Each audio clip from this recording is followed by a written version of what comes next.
Le journal de 8h sur Europe 1, Fanny Marceau. Bonjour Fanny. Bonjour Dimitri, bonjour à tous. Que nous réserve le soleil aujourd'hui? 4e jour consécutif de vigilance rouge, étendue cet après-midi à 58 départements au total.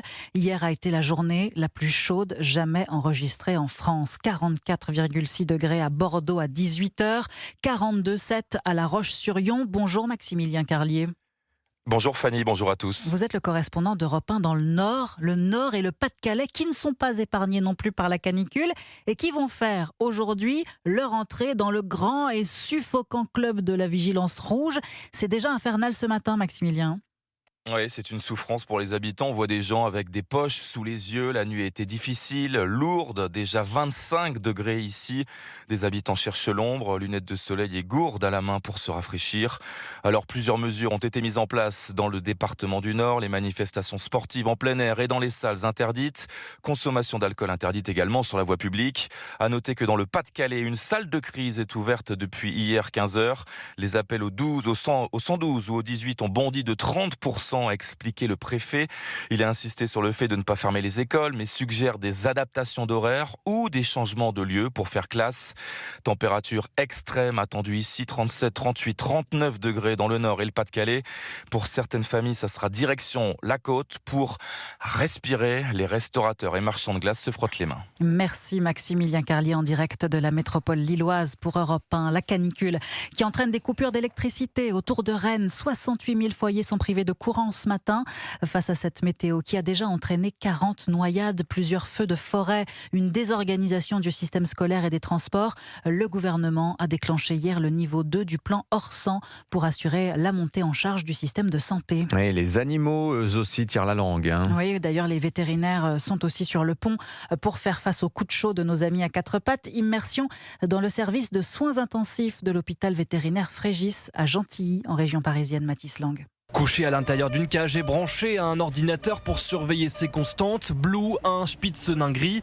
Le chien est arrivé il y a quelques heures après l'apparition de symptômes inquiétants. De l'agitation, de la respiration rapide, des troubles digestifs qui sont apparus assez vite. Yann Moumada est vétérinaire en soins intensifs. C'est un chien qui a tous les critères pour développer un coup de chaleur. C'est un chien qui a une trachée plus petite, qui respire moins bien, qui est assez poilu, un petit peu en surpoids. Son corps a atteint plus de 41 degrés, le seuil critique. L'urgence a été de le refroidir. Il y a une baignoire dédiée en inox avec un robinet branché à l'eau froide. On les refroidit, on pose le cathéter, on les sédate. Une sédation qui calme l'animal et limite ainsi sa production de chaleur. Ces derniers jours, entre chats et chiens, ce genre d'urgence s'est multiplié, particulièrement dans la nuit de lundi à mardi lors des premières chaleurs. 18 consultations d'urgence et parmi elles, il y en avait 7 qui étaient des coups de chaleur. Parce qu'il faut savoir qu'en fait, l'animal est même plus sensible que l'être humain à la chaleur. C'était un petit peu tendu parce que ça nécessite quand même pas mal de soins. Il faut agir vite. C'est ça que ça met le service à rude épreuve. Pour le vétérinaire, au moindre soupçon, il faut consulter. Bave excessive, agitation ou grande fatigue, autant de signaux qui doivent alerter. Mathis Lang. Vous écoutez Europe 1 matin, il est 8h03. Mais il y a eu des fautes, il faut savoir les sanctionner. Les mots hier soir sur CNews de Gérald Darmanin. Le garde des Sceaux pointe les erreurs qui ont conduit au viol et à la mort de la petite Liana, alors que le suspect Jérôme Barella était déjà visé par plusieurs plaintes pour agression sexuelle sur mineurs.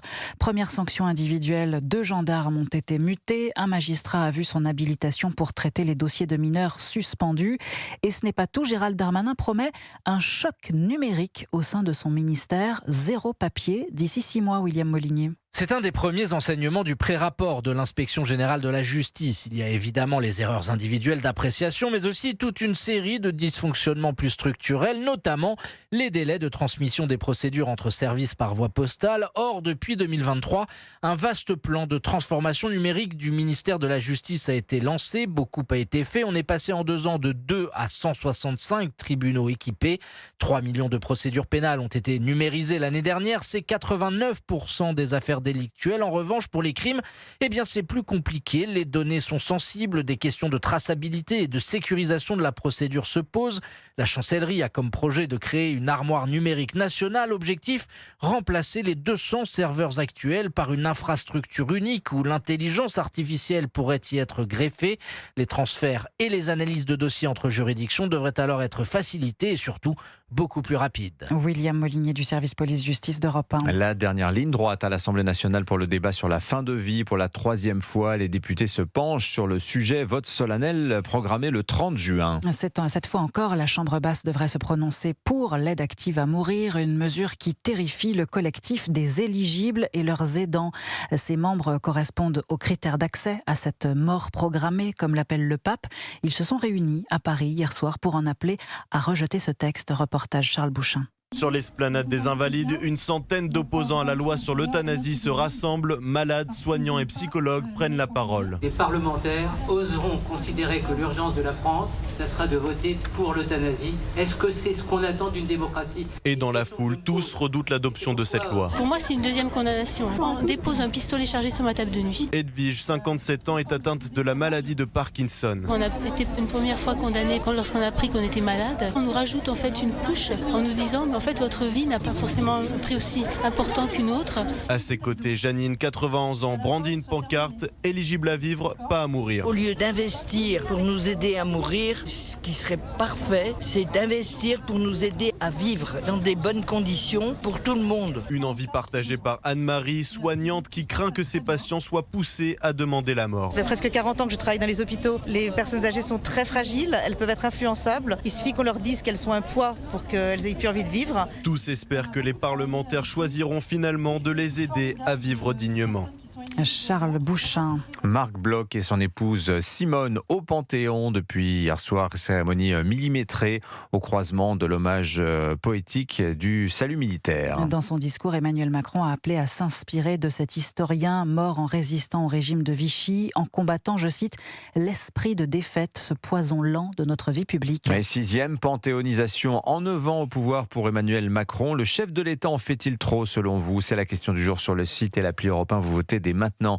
Le football à présent, la Coupe du Monde marquée par un deuil au sein de l'équipe de France. Oui, le sélectionneur Didier Deschamps a perdu sa mère. Il est immédiatement rentré en France et n'assistera pas au prochain match des Bleus vendredi face à la Norvège. Bonjour Cyril de la Morinerie. Bonjour Fanny Marceau, bonjour à tous. Avant de quitter Boston, le sélectionneur a dû annoncer la nouvelle à son équipe.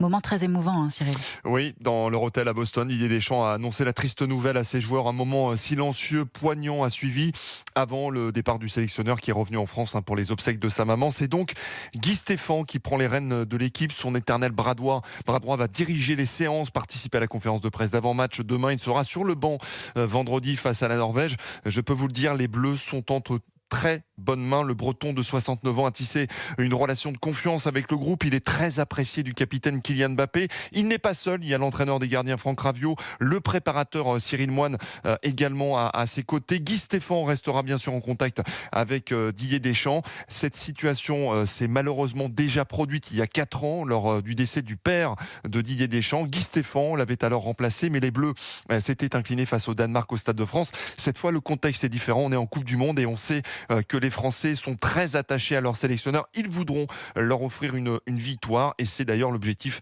qu'il a lui-même fixé avant de partir. Terminer premier du groupe pour affronter dans l'Est américain un adversaire plus abordable en 16e de finale. Merci Cyril de la Morinerie. Je vous rappelle l'information principale de ce journal. 58 départements en vigilance rouge canicule aujourd'hui. Avec la chaleur, on a bien envie de faire du shopping, d'acheter quelques vêtements d'été. Ça tombe bien, c'est le début des soldes d'été aujourd'hui.